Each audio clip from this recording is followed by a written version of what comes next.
Go for the gold. Welcome to the new What's with the Neighbors live studio. Coming to you from my basement.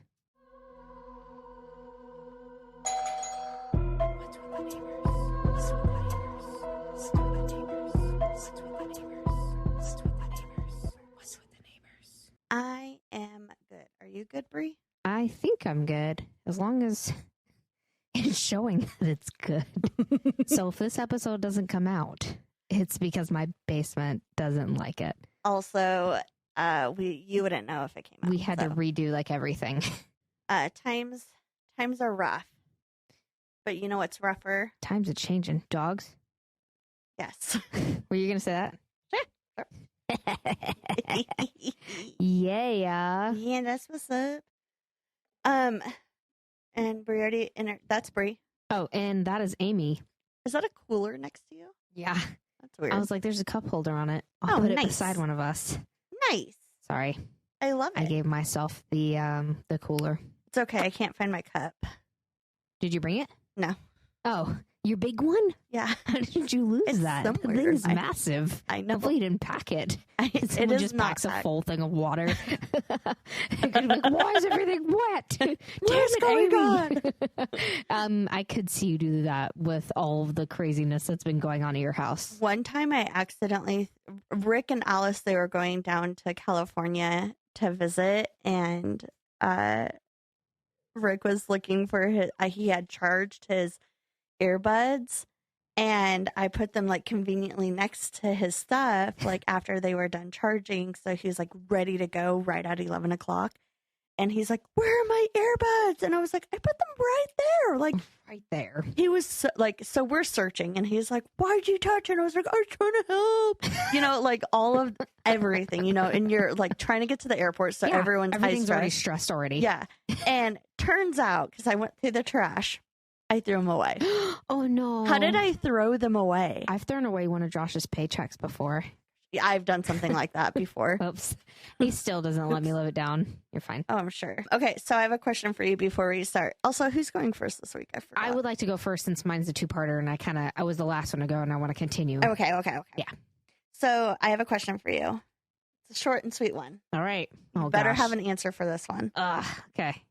Maybe I should have prepped you before, though. Is a hot dog a sandwich? No. What is it then? I don't know. But now you got me thinking. It's not a sub. It's just a hot dog. But it's like in between bread, two pieces of bread. Like a burger isn't a sandwich. So is a burger a sandwich? No, it's a burger. Okay. It's like you got sandwiches. Yeah. You got burgers and you got hot dogs. Just those three categories. In the entire world. Would you like a burger, sandwich, or hot dog? That's what they call what them. about Hot dog buns, hamburger buns, and sandwich bread. Or they don't really call it sandwich bread. They just call it bread. Who's calling it sandwich bread? I have questions. But like if you go to the store and you're like, hey, can you go get me some bread? Like, I mean, you kind of have to like be specific of what kind of bread. That's true. Like, do you want like bread like as in like a loaf of bread? Or do you want like, you know, like... I don't think they sell them individually. I mean, they sell like the bowls. Oh man, those, I could eat a whole Hawaiian bread bowl. I know, me too. Those are so good. Oh, yeah. Oh, I should have made that. I'm going to make you that. Oh, okay. It's called bread bowl dip. Oh. It's delicious. Yeah, you put it inside a piece of sourdough? Yeah, no, we use Hawaiian bread, and you just pick it all out, and then you pour like this mayonnaise mixture with like I don't know. Is it artichoke sour dip? cream. No, it's got the sour cream, mayonnaise, Lowry's, and dill seasoning, I believe. I believe that's the only 4 ingredients. I might be missing one. I got to talk to my stepmom. I feel like there needs to be something else in there. It is so good because it like pairs perfectly with like the sweet bread, and it's like this like sour mixture. Oh, it's so good. Is it good? It is. It's so good. What do you think? I think it's a hot dog. You think I it's a think hot it's dog? just a hot Yeah, dog. it's not a sandwich. No. It just doesn't make sense. It doesn't make sense. There's just, you know, I mean, but on the other hand, like hot dogs are really similar to bologna. So I don't know. That's a good that's question. if you get like the mixed meat. Hot dogs, the cheap stuff.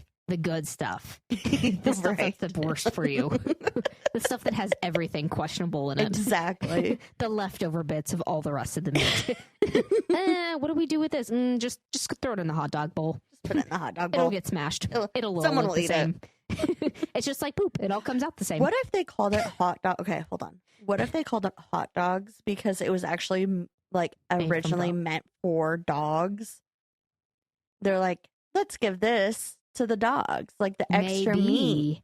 And then they're like, it's because it's like meat or whatever, quote unquote. And so like they're like, well, like hot for the dogs, and they called it hot dogs. Don't look it up.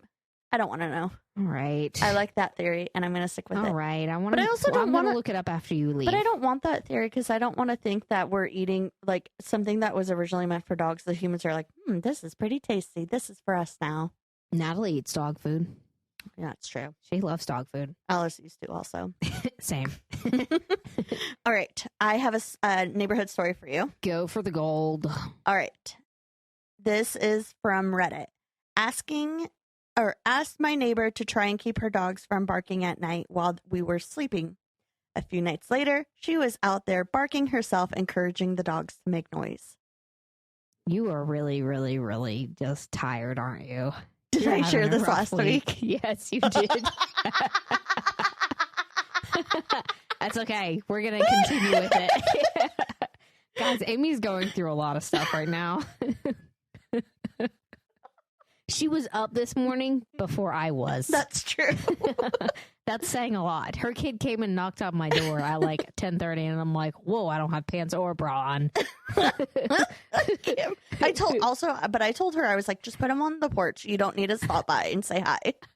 Oh no, she knocked on my door, and I was like, "Who the hell's at my door?" And I looked at my camera, and I'm like, "Oh, it's Alice." I cannot and her puppy. believe She was gonna come in with the dog too, and I was like, "Dude, you cannot come inside with your dog." That's why I my said, dogs will go nuts. First off, I didn't know she took the dog, but I was like, just put it on the porch. You don't need to stop by and say. I promise say you, hi. we were all up. We just I weren't out cannot of bed believe yet. I shared this last week. You so did. When I looked up, I was like, gosh dang it, I did something wrong. Well, there you guys go. There you guys go. Just in case. This is actually just a test to make sure you guys are listening. Yeah. Actually, we're taking that all back. Wasn't that funny? That was a funny Reddit post. Funny. Oh my God. That was such a good I love it. Okay, go ahead and share your story. Mine's kind of long, by the way. All right. So, as you guys know, we did the first part of Skinwalker Ranch last week. We left off with the Shermans getting terrorized, and he sacrificed his 3 dogs. That's what's up. He did not sacrifice them. He just told him to go get whatever was out there, and they never came. He just never went to look for them until the next morning. Absolutely cruel. So sad.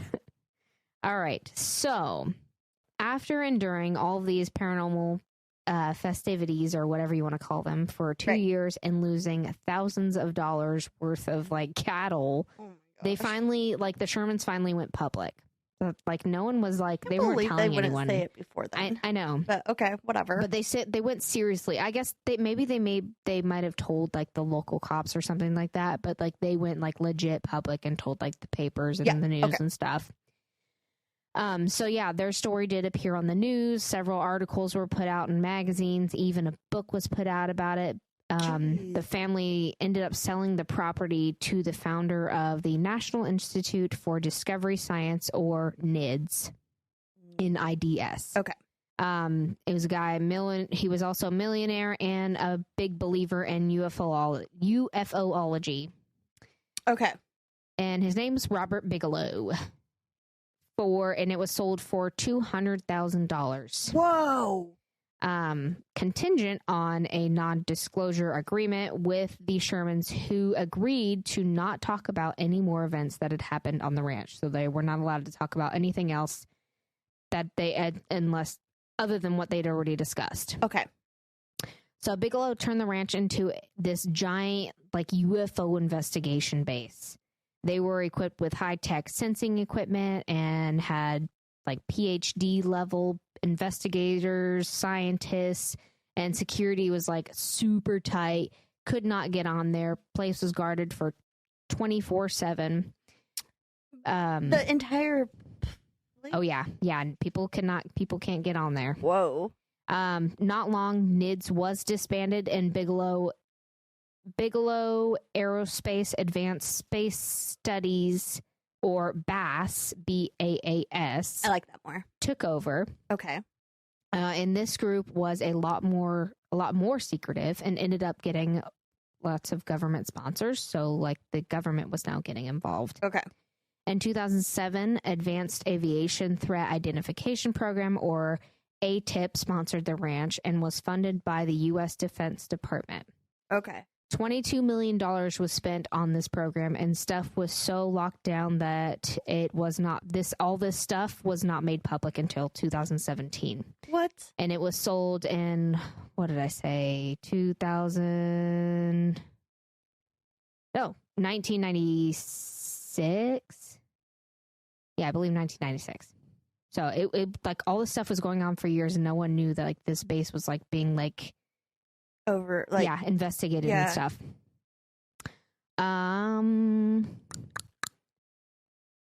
There are still parts of the whole study that remain classified as of today, and the Department of Defense hasn't even officially acknowledged the program's existence. So by 2016, the ranch was sold for $4.5 million. What? And the team was disbanded, and the road to the ranch was made completely private, with gates blocking the entrance, with no access to the property as of today, with about 1 million warning signs. Wow.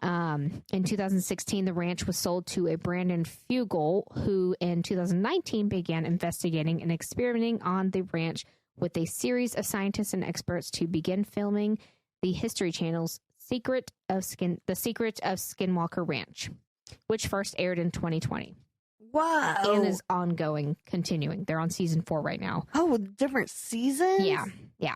I haven't even watched. I've only seen the first season.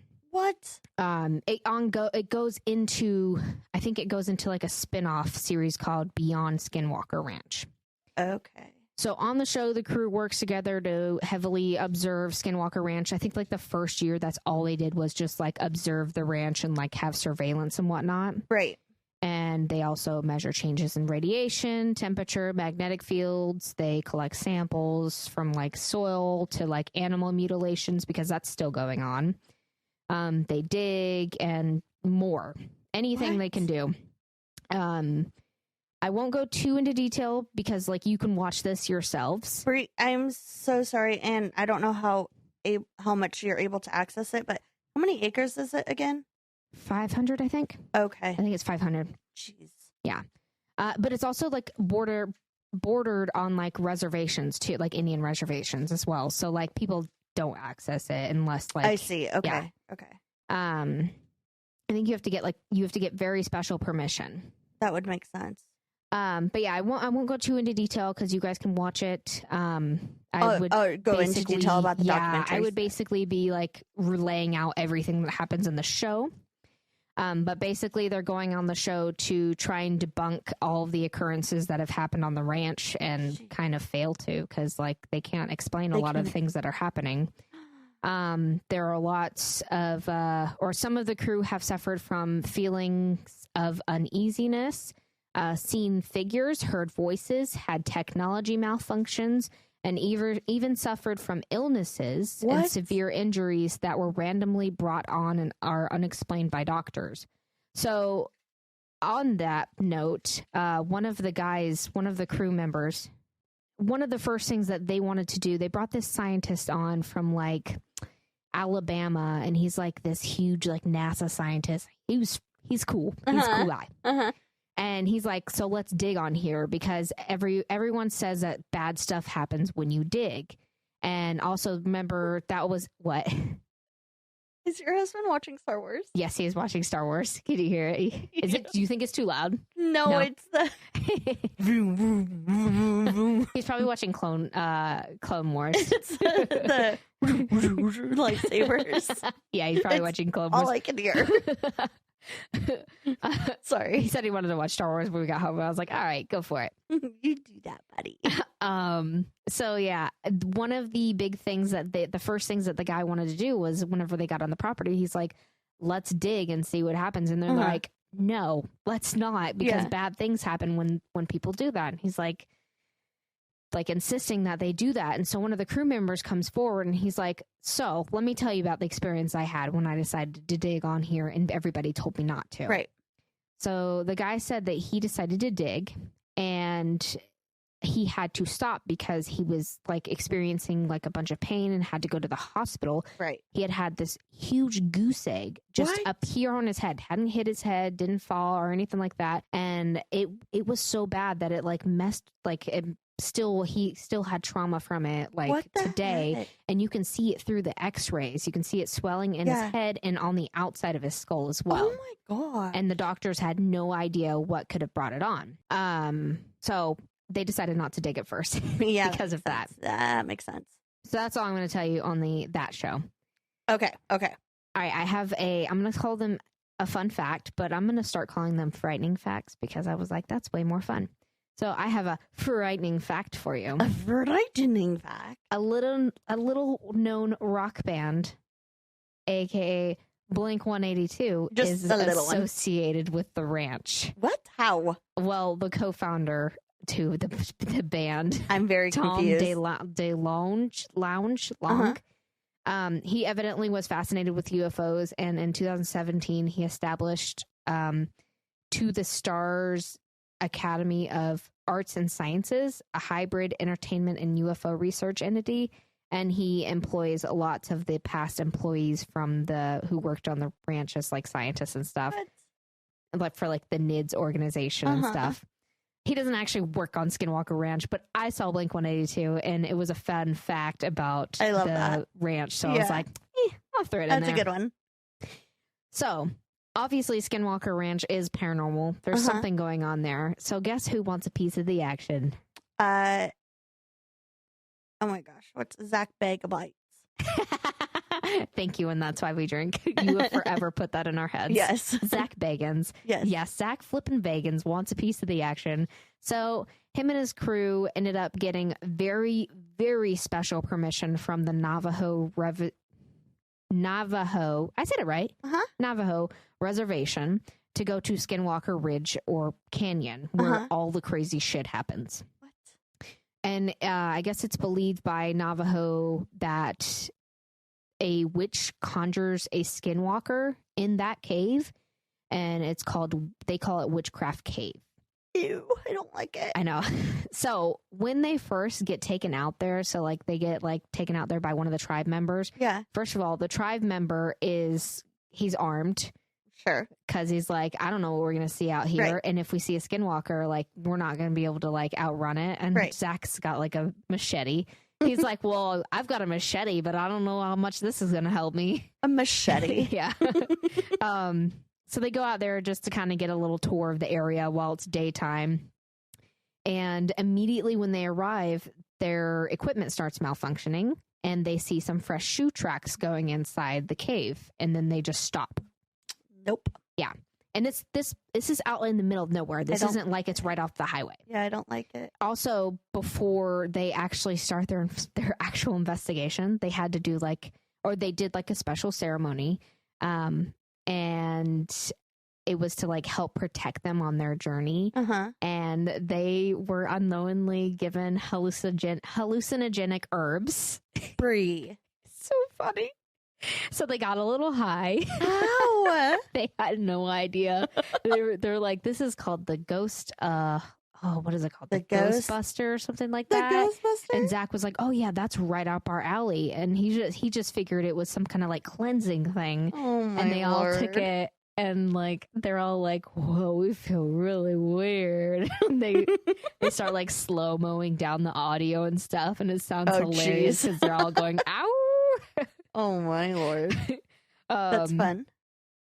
Yeah, they had a grand old time, I'm sure.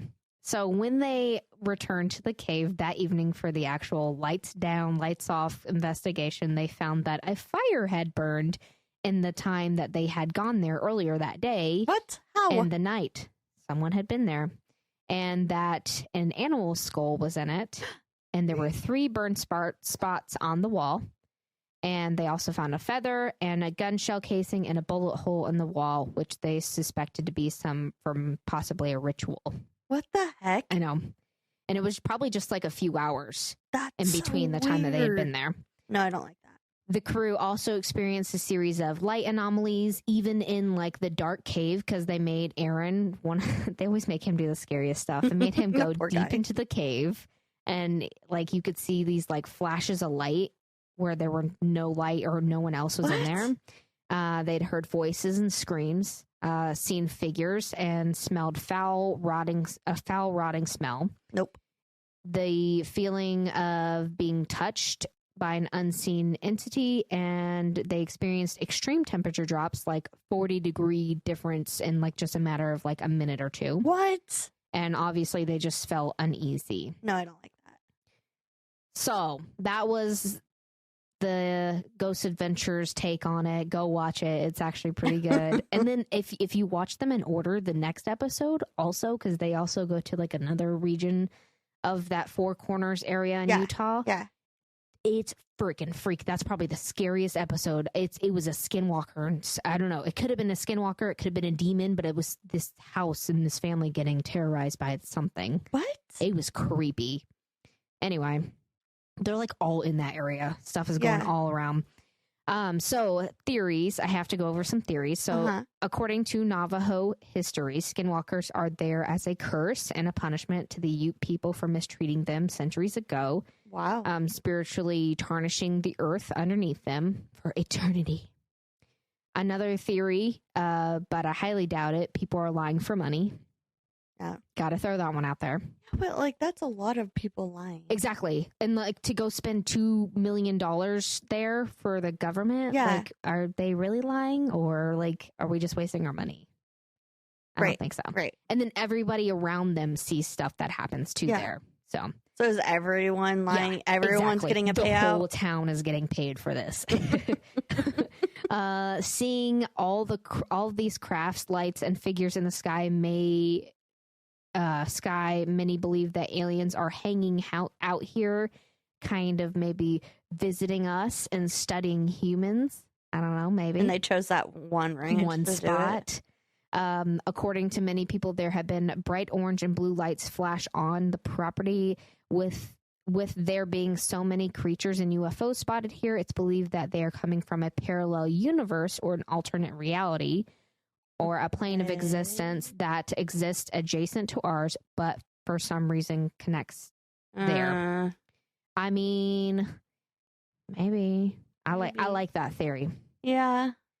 Another theory for more of the skeptics is that all these individuals are having shared psychosis or shared delusional disorder. Basically, everyone's imagining it. No, I don't like that one.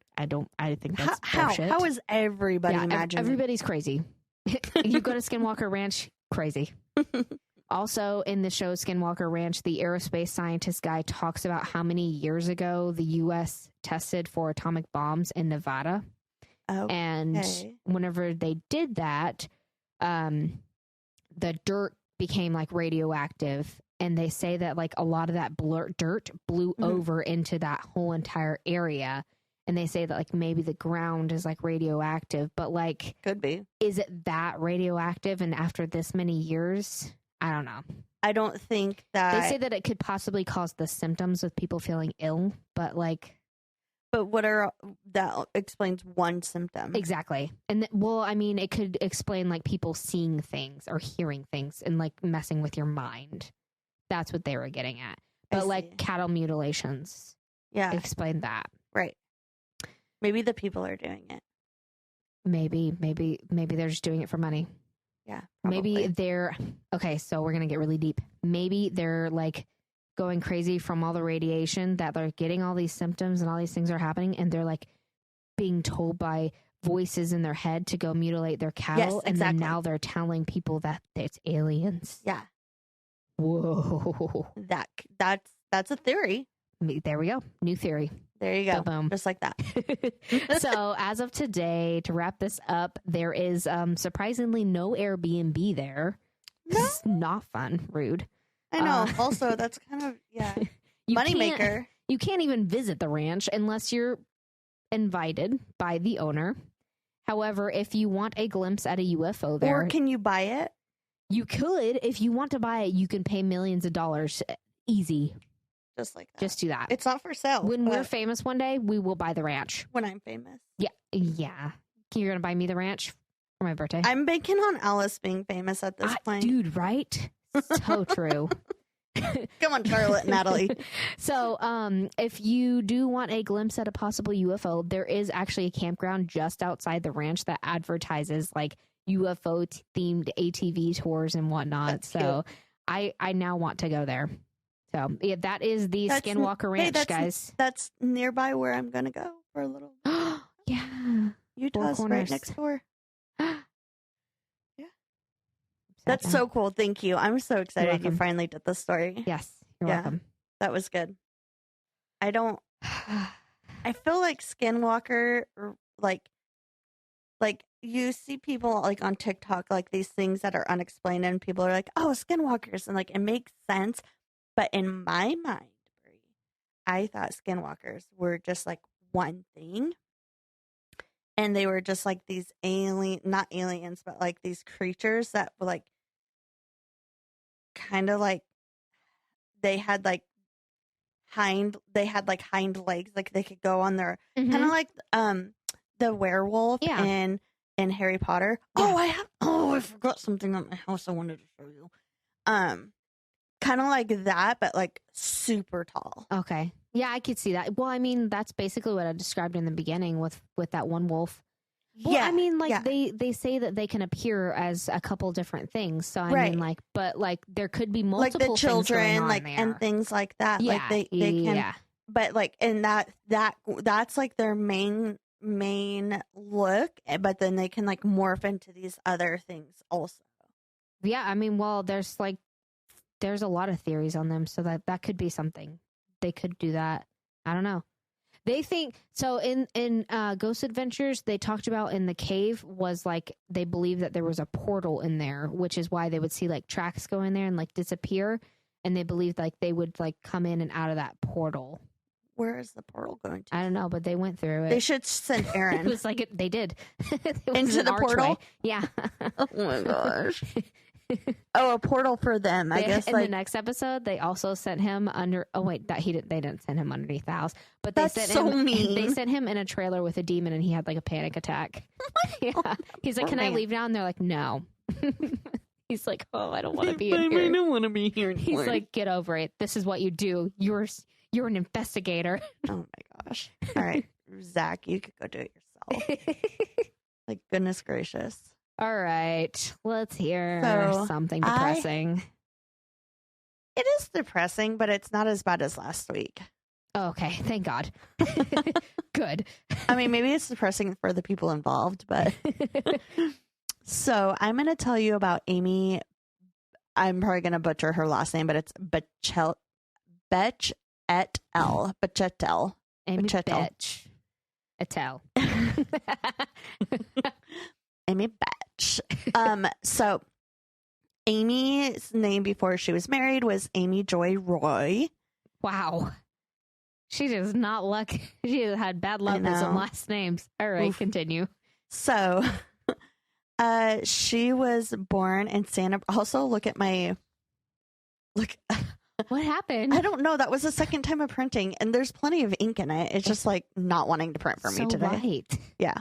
So she was born in Santa Barbara, California. Her and her siblings grew up together with both of their parents. Her father was a city administrator, and her mother taught children that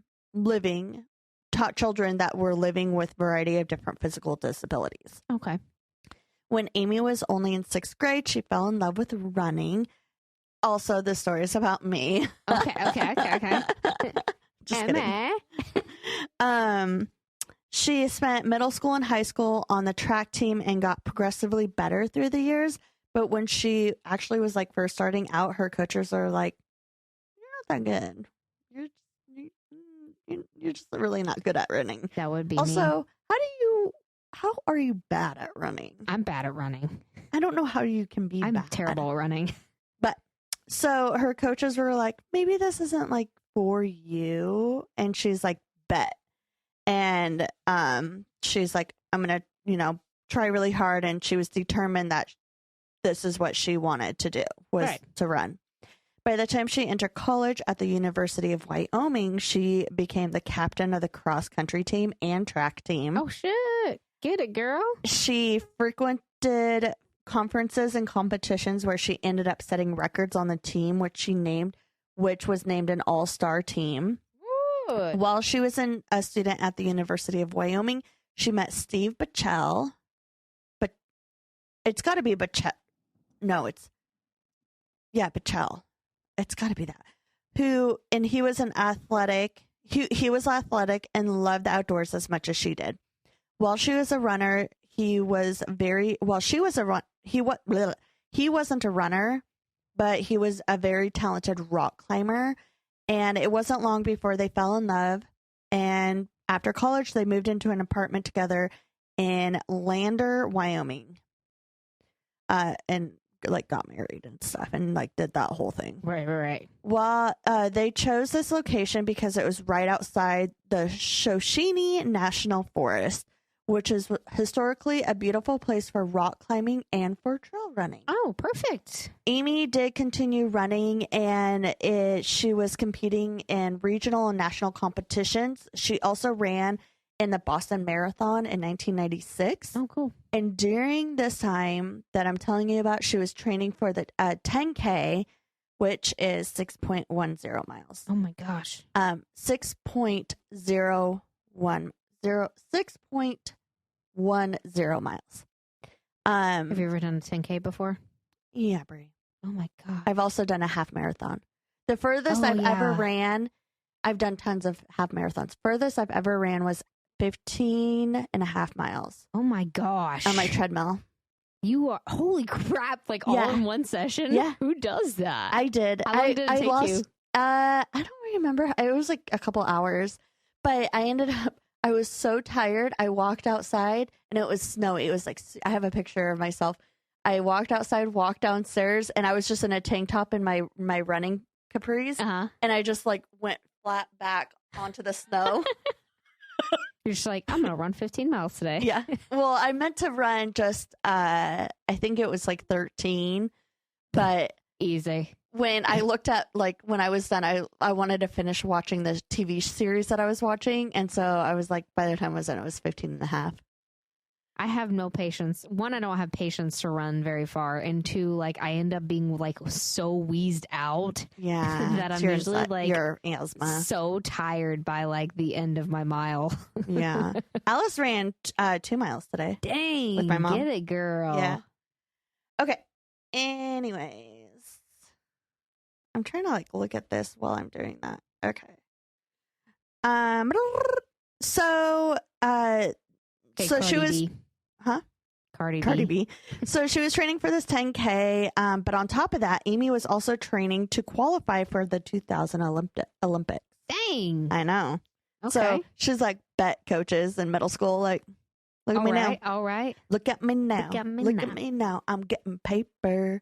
So in July of 1997, Steve and Amy bought their first home together, like I said, and they're making this preparations to move it. Or I didn't say that they bought a first home. I said they moved into an apartment.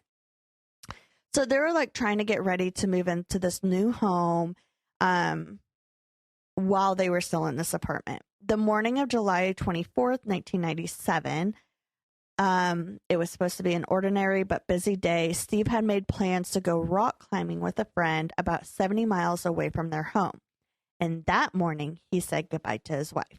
And she's okay, have a great day. Have fun rock climbing. Have fun rock climbing. Amy's planned her plans for that day around 9:30. She left to go teach a fitness class, and then she spent the rest of the late morning and early afternoon running errands that they needed to do to move into this new home. Were some of the errands running? Running errands are running. You're so silly. Okay. So Kirsty's boyfriend fiance came into work to give her flowers or whatever. And I was like, I was asking him questions, and I was like, what are you doing? Are you going fishing? Because he was wearing a fishing shirt. And he's like, yeah, I'm going to go down to Kenai. And I was like, for what? And he said, oh, the salmon are running. And I was like, where are they running to? And he was like, what? I was like, where are they running? You said they're running. I just love myself. I love when you tell me that I'm throwing my kids in the bath, and you're like, you really shouldn't throw your kids in the bath. Like, really, Amy? I'm dealing with 2 screaming children. Not now. Leave the room. No, I but never really, did. I love it. So while she was doing this, these errands, she did that. After she finished, she stopped at a photo printing store because she was also like a little amateur photographer, and like was trying. I know she does everything. I know. Like, so she was like trying to get like this portfolio together for this competition that she was going to enter into. So she went to this photography store to print some of her work, and then after she went to the local after that, she went to a local shop called Gallery 331 to talk to the owner named Greg Wagner. Okay, Wagner. Gagner. I cannot believe I Gag. Greg Gagner. No. So she left the store at 3:30 p.m. that day, and Greg Wagner ended up being the last person that Amy had ever known to speak to. When you start including times in it, I know that it gets serious. I know. Right with like every time you have a story and you include like what time it was, I'm like, oh, shit's going down. This is it. All right. 3:30. Got it. So Amy then, after this, she drove to Shoshone National Forest in the Wind River Mountain area to do a practice run along the route that she was going for that upcoming 10K race that she was going to do, according to eyewitness accounts. So someone saw her drive up there. One person reported to have seen a woman who resembled Amy running along Loop Road, which was part of the 10K. This is about 70 miles on a scenic drive through the forest that ends in Ladner, Wyoming. She was wearing Adidas trail shoes, a yellow tank top, and black shorts. I don't know how people remember this type of stuff because I don't. Yeah. I'd be like, I don't know. She might have had brown hair. I don't. She seemed like she was really short. I think it was a woman. So, meanwhile, while Amy was on her run, Steve had been with a friend all day, and he returned around 4:30 that afternoon to find that Amy wasn't home yet, which at this time was not that big of a deal because he was like, it's still light out. She said she was going to be busy running errands. So he didn't think much of it, and so he went to the neighbor's house for dinner. When he returned home around 8:30 p.m., Amy still wasn't home, so he was like, okay, now I'm worried. It's dark out. Normally she's home about this time, but he still was like, maybe she was really busy, so he still didn't think much of it. Right. I was afraid that you're going to make too big of a deal out of something. Right. You're trying really not to panic. Yeah. So then he realized that there were no messages on the machine. And after talking to her parents, who had also not heard from her, he decided to drive, some of her regular running routes to see if he could find her. But there wasn't any sign of her. So he went home, but by then it was 10:30 that night when there was still no sign of her. So he decided then to call in and report her missing. He told them that Amy did not tell him of her plans to go running that day, but also like Amy going running was like not out of the norm. No, it was like her brushing her teeth. Like It was such a common thing that he was just like, I didn't think it was something I had to like be concerned about. Right. So Steve directed them to areas of Shoshone National Forest that she often ran, and he knew that she did have plans at some point to map out this 10K. So Steve reached out to some friends, hoping that someone had heard from her, but no one had heard from her, just like her parents. And two of their friends, Amy and lots of Amy's, Amy and Todd Skinner, agreed that they would drive into the forest and help look for her. What am I saying? Oh, and Steve ended up staying home just in case she ended up showing up or calling. Right. So after several hours of police and her friends searching, Todd and Amy found the missing Amy's abandoned white Toyota station wagon on the side of the road close to the entrance of the hiking trail. Oh. There was no signs of Amy, though, and the police noted that Amy had left her sunglasses, her car keys, and her wallet was missing from the car, which is weird. Why would you leave your keys but take your wallet? I was just thinking that. Yeah. Like, so I think it would be like have opposite. To take your keys. Yeah, and like you wouldn't like leave your car without your keys, right? And it's not like this was in the 90s, so there was none of those like side key buttons to enter your. I don't know, very weird. So there was no obvious signs of the vehicle being broken into, any types of evidence of a struggle, or someone else being somewhere outside of the vehicle. So they assumed that maybe she was on the trails. They drove the roads and walked the trails for several hours, calling out her name, but there was no response from her, and there was no sign of her being in the area. So the following morning, the Fremont County Search and Rescue Team and an unofficial team of 10 of Lander's best climbers and Steve began searching. Even with them combing the forest and the trails covering over 25 miles of land, there was almost no sign of her. There was no indication of a bear or a mountain lion attack, which is something to consider. Yeah. They were looking for any signs of like shredded clothes, any blood marks, any broken branches, drag marks, anything that would indicate that she was in the area or had been in the area. Right. They were also looking for signs that she might have fallen or injured herself. Okay. So they were looking off side of, cliff sides. Yeah. But there was like no traces of her. Like she just like vanished in the air. It was so weird. Skinwalker. Alien. So it was Wyoming. Helicopters arrived with infrared body sensors and armies of over 100 and an army of over 100 volunteers arrived to the national forest. So like they had like this smaller team of like these experts that they knew like of mountain climbing or whatever, and then like the normal community arrived. Many of the volunteers were very experienced outdoor people, and they had lots of different abilities. They could read topo maps, which don't ask me what those are. And they could rappel from canyons. Oh, okay. They arrived with dirt bikes and ATVs so they could cover more ground, and they initiated this like super intense search effort for her. For several days, they were doing this search, but there was no signs of her. On the fourth day of searching for Amy, Todd Skinner was in a remote area of... Were you looking at the American map? Oh, yeah, I was checking to see if I had done Wyoming. I have. Oh, you have? Yeah. Okay.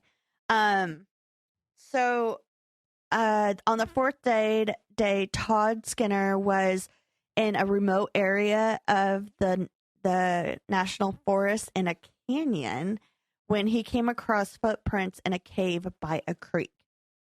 The footprints matched the same Adidas shoes that Amy had been wearing, and there was, which I don't know how people can, like, yeah, I don't know. But I mean, like, you see footprints, period, and you're like, hey, there's footprints here, and there's like, there shouldn't be people over here, and then like you report them, maybe they can tell like the footprints. Yeah, okay, that makes sense. So and they take like casts of them, right? Yeah, molds of them. I'm assuming they do. I mean, maybe, but maybe it like had like Adidas written in it. But also, like, I don't know. That's just weird. Like, was it mud? And then, like, why didn't it blow away? Yeah. Like, those are the type of stuff I think of. Yeah. But, so it matched the same Adidas shoes that she was wearing. And there was also remnants of a campfire. So he got super excited. But get this, he was over 7 miles away from the main camp. Jeez. So he's like running back. He's like, you guys, I have news. You guys. But he's like, what? If he was a runner and he ran a 10-minute mile, that's over an hour. And he's just like, hey, you guys, for over an hour. The whole time. And that's a 10-minute mile. Oh my gosh. So he goes back to the main camp and he's like, I have like great news. But news got out that they were looking, like they found these shoes and this campfire, and a local boy from the area reported that he had actually recently camped in the area in that same cave actually. And he had worn Adidas trail running shoes, and the evidence from the campfire was because he had a campfire. Dang. But at least he came forward. Yeah. So actually, that was me. So I'm sorry. I know that you're like really excited that you might. Oh, I hate to be that guy. I want to send you on a wild goose chase. Yeah. So after 6 days of nonstop looking for Amy without a single sign of her, their search of her was officially called off. Rumors and theories, of course, just flooded Lander, and people had all sorts of thoughts of what happened. But police had their own idea, which every time a woman goes missing, they always look at their significant other first. Right. So even though Steve had been helping in the search, which is not uncommon, even if they did it. Right. Police never actually sat him down to get his side of the story. So they asked Steve to come down to the police station for questioning about his marriage and his whereabouts that day. Steve was very quick to say that he was in a happy marriage and there was nothing weird going on. He said that he had an hour-by-hour alibi for the entire day and would be happy to answer any questions when he arrived at the station. He did undergo a series of intense questioning, but for every question that he had an answer. Okay. And he did seem to have an airtight alibi that did check out. Several of the FBI agents left the room, and then another one entered, and his name was Rick McCall. He brought in a file of papers. Like, it literally reminded me of like from the movies. He like walked in with a file of papers, and he like slammed it down on the ground. He's like, I'm really good at what I do, and I know that you murdered your wife. Bad cop. Yeah. Good cop, bad cop. And before he like and he's like, I know you murdered your wife and you should do a polygraph test. And Steve was like, okay, I guess. Yeah. And like, but Steve didn't even look at what was in the file. Like, what's in the file, dude? Yeah. Like, that would be my first question. Is like, why you throwing this at me? Yeah. So he was like, I'll do it, but first I want to get with my lawyer and I will come back in the morning to do it. Smart, I guess. So, so he goes to his lawyer. He talks to his lawyer. The next morning, he calls the police and he's like, I'm actually not going to do the test. Because the lawyer said it wasn't a good idea. So, sometime between that afternoon that he was first initially interviewed by the FBI and the following morning, police received a new eyewitness account from the day that he disappeared. Okay. So while he was talking with his lawyer, somebody came forward. An unnamed witness reported that they had seen a blue pickup truck speeding on Loop Road with the same within the same area with where the other witness had seen her running. This person saw her inside the truck. And there was a man driving, and a distraught blonde woman in the passenger seat who they said resembled Amy. Yeah. So they claim that the truck was right. It was right around 5 p.m. and it had just happened and it just happens that Steve had a truck that matched that same description. Okay. So With this new information, the FBI obtained a search warrant of Steve's house and his truck. Brie. Inside the house, they found a series of journals that Steve had kept, and they found disturbing writings. Inside, they found poems, song lyrics, and other writings detailing violence against women. At least one of the poems was contemplating murder and how to successfully hide a body. What? I know. And he wrote a lot about power and wealth, and he had random quotes scattered throughout the journal saying, and one saying, power is the ultimate aphrodisiac. Oh my gosh. But right after all of this comes out, Amy's family comes forward and they told a different story. They're like, no. They did not have a great marriage. I'm just going to let you know. Which is like, why didn't you say that in the very beginning? Exactly. Like, he could have totally been a suspect. From the very beginning. So they said that they had concerns for Amy because when Steve was around, she didn't seem that happy and carefree person that she normally was, and that Steve seemed very controlling.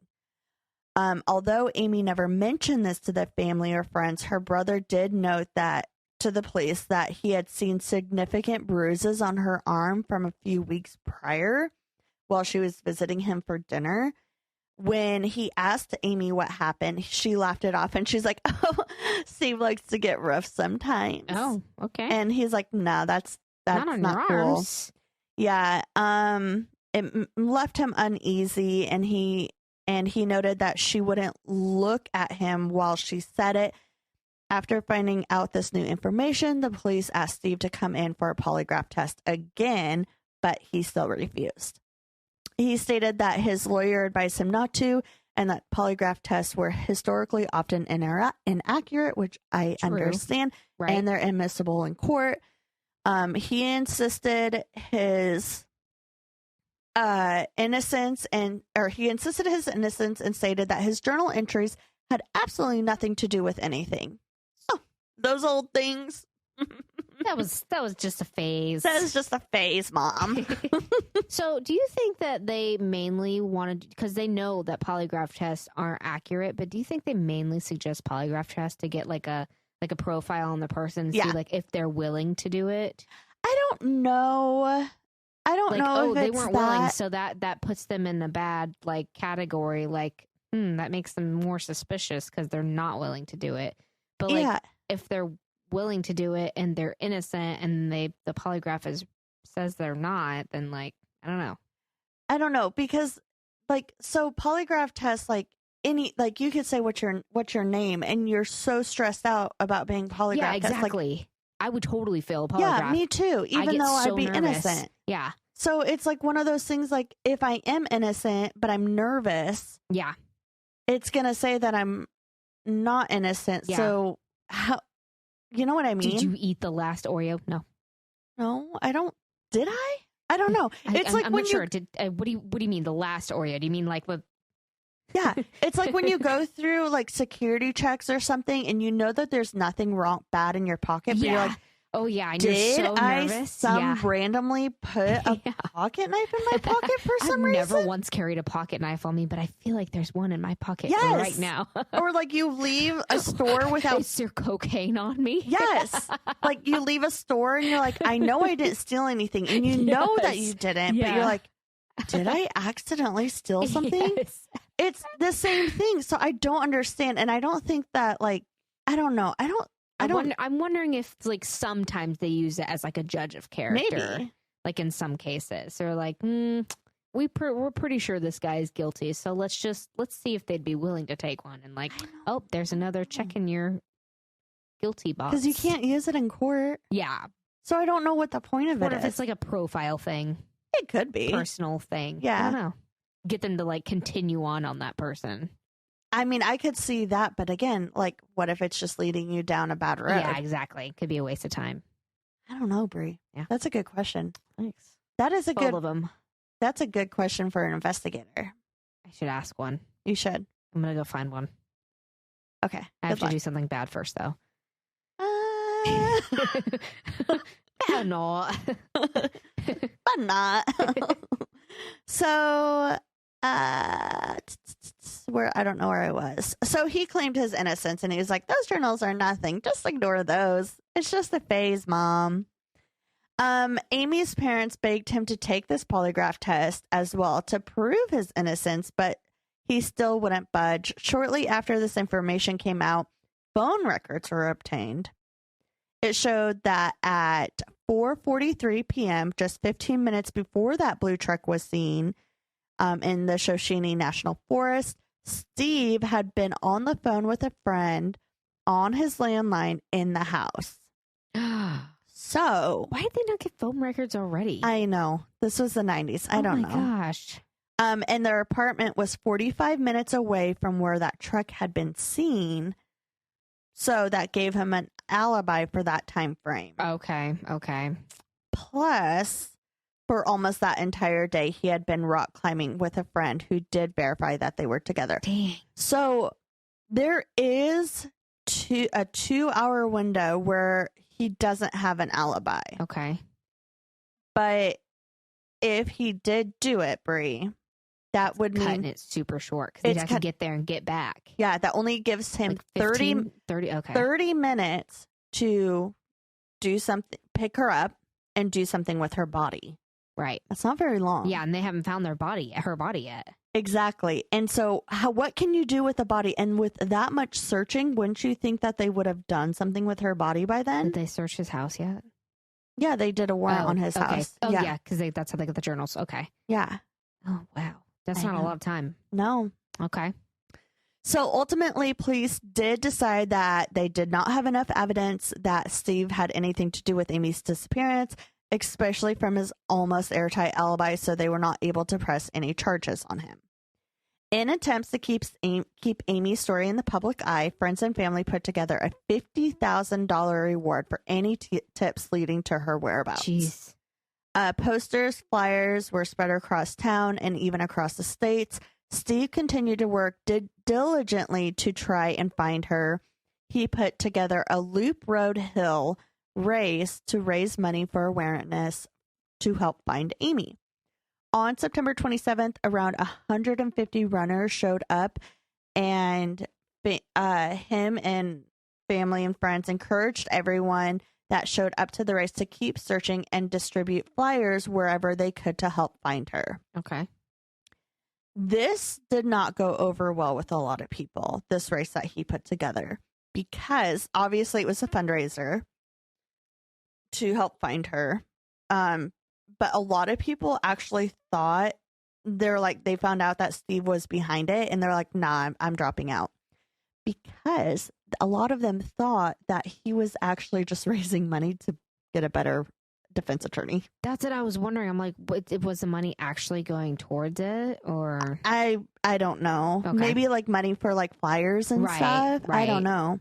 I don't know where the money went, but that's what a lot of people thought. They're like, I don't like this. Yeah. But Steve wasn't giving up. Despite like all of this negativity and the rumors and everything, Steve wasn't giving up the search for Amy. Even people told him that she was most likely not alive. He was quoted to say in Runner's World magazine, "I know people will look at the odds against her being alive, but look at the complete lack of clue." I know people will look at the odds against her being alive and look at the complete lack of clues and say it's impossible that she'll never come back. But people said it was impossible for her to become the runner that she is. Yeah. Amy proved them wrong once. She'll have to prove them wrong again. Yeah. So, little side fact also, investigators requested satellite photos from NASA back in August of 1997 on the day of her disappearance to see if there was any satellite images that would prove anything, like give a lead or anything. But that day it was so cloudy that there was no way for them to get any photos of that area. Isn't that sad? Jeez. So around the same time, another suspect was identified a couple months before. Okay. Police had received a tip from a potentially dangerous man who was living in the area, man named Richard Eaton had called police asking that they look into his brother, who had been living in the area and happened to frequent the area to go fishing and hunting that Amy was last seen in. Okay. His brother's name was Dale Wade, a man who several years later was actually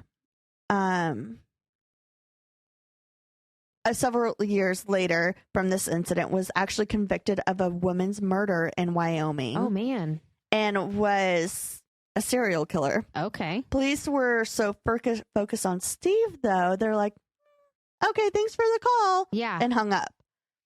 But at this time, they didn't know that Dale was a serial killer. Okay, yeah. So, but they're like, thanks, and never followed the lead.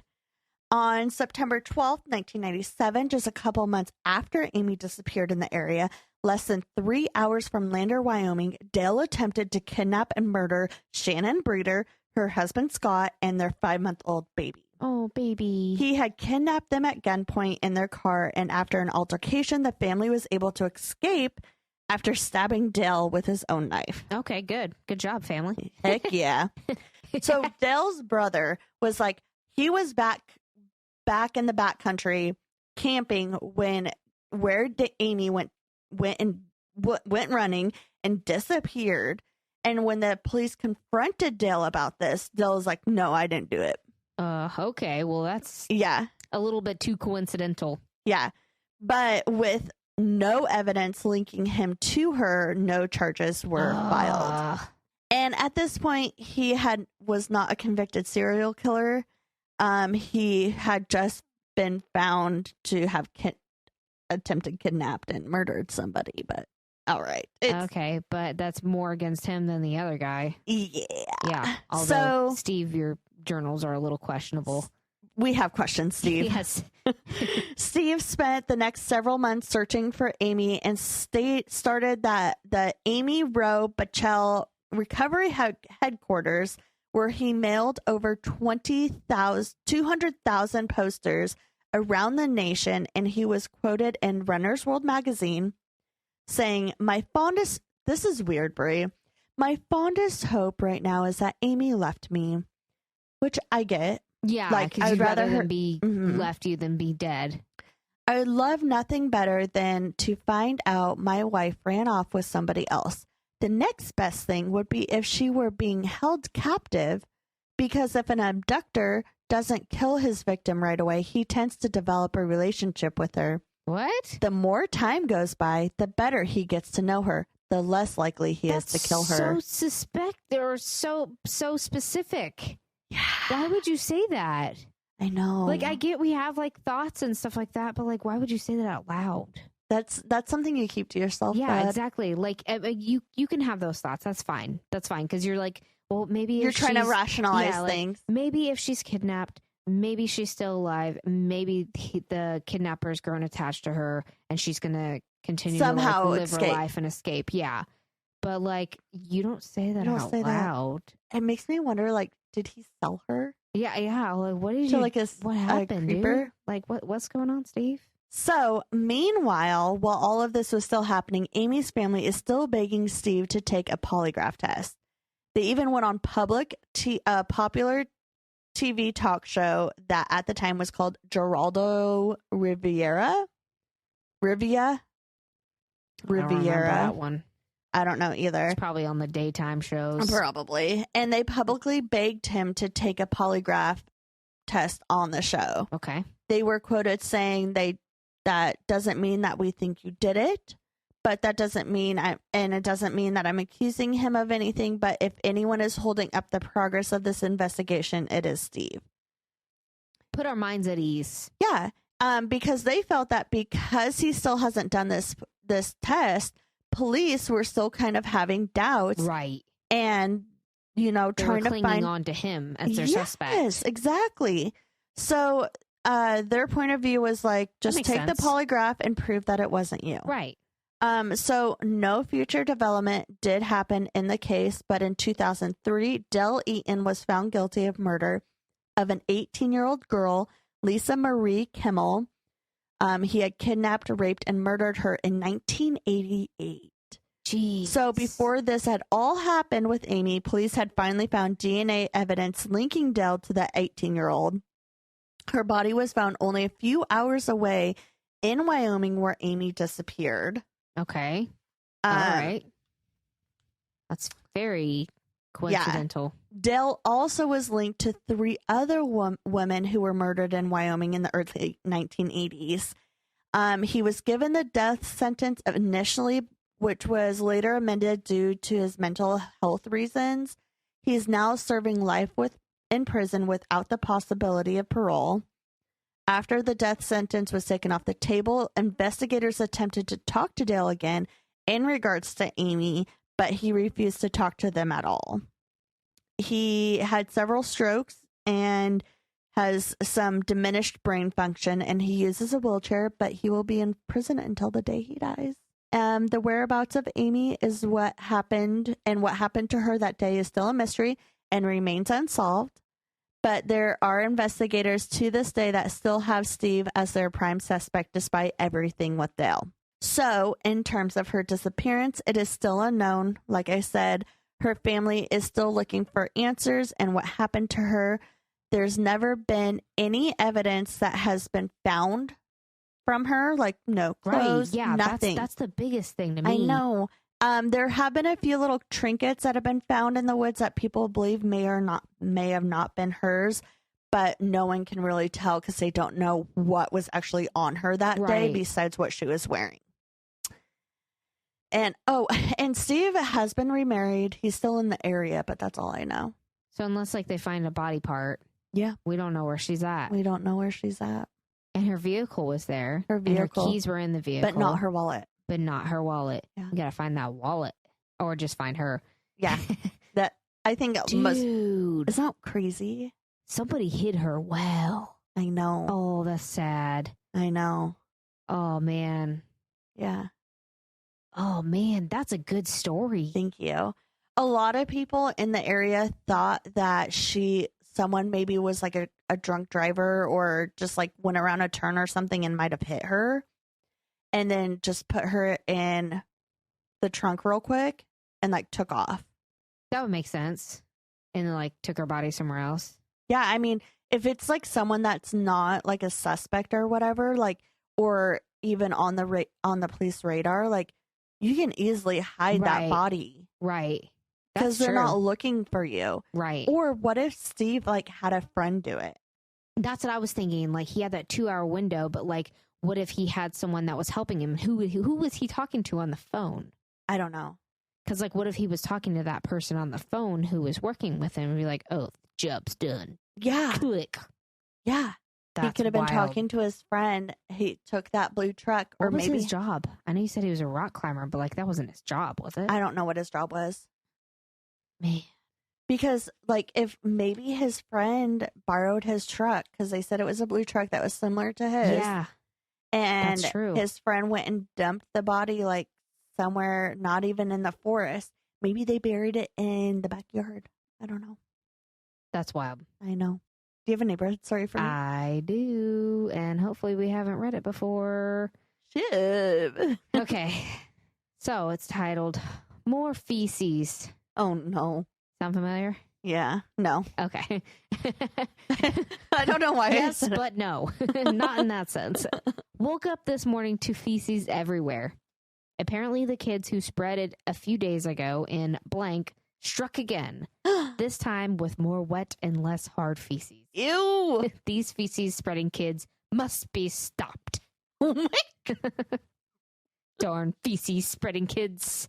Darn feces. Oh man. That was a good one. Thanks. Kids are disgusting. Your story, I liked your neighborhood story even more. Oh, thanks. So good. I want to hear it again. You want me to hear it next week? Yeah. I liked it so much I wanted to share it. I cannot believe I shared that. Because I was right when you were done, or right when you started, and I'm like, dog barking. So I remember this. I was I told you I was finishing up my editing my story or whatever, and I was like, oh, I need a neighborhood story, and I was like, oh, I just got one on because it was on my phone, And I was like, I just found this on Reddit. So I like emailed it to myself, and I was like all proud of myself putting it in my paper. It's okay. But I was so proud. I was like, oh, I don't need one. I have it on my phone already. It just adds a little zing to the show. Zing! Shows everybody. Amy is exhausted. She's She's been having a busy life. Also, you guys. Also, Candy. We met my parents. I got to meet. Yeah, well, I met your dad before, but I got to meet your mom. You got to meet my mom, and I think you're amazing. And I made her cookies with blood splatter all over them. And Alice, Natalie Bree's daughter calls my mom Nana, and they're like best friends. She came home and she told Charlotte, she's like, Charlotte, chips, I got chips from Nana. And Charlotte's like, I want chips. I want chips. She's like, no. So cute. Nana. I love it. Adorable. Anyways, I gotta go pack some more, so that's fun. So thanks, guys, for listening. Amy's got stuff to do. I've got Legos to build. I'm actually gonna go home and play Sims because I haven't done that in over a week. So, have you checked in on your neighbors? No. Lately? What's with the neighbors? I'm gonna get it someday. Bring Amy out. Psh, I promise. What's with the neighbors? So hi to your cats for us. Meow. Don't get dead.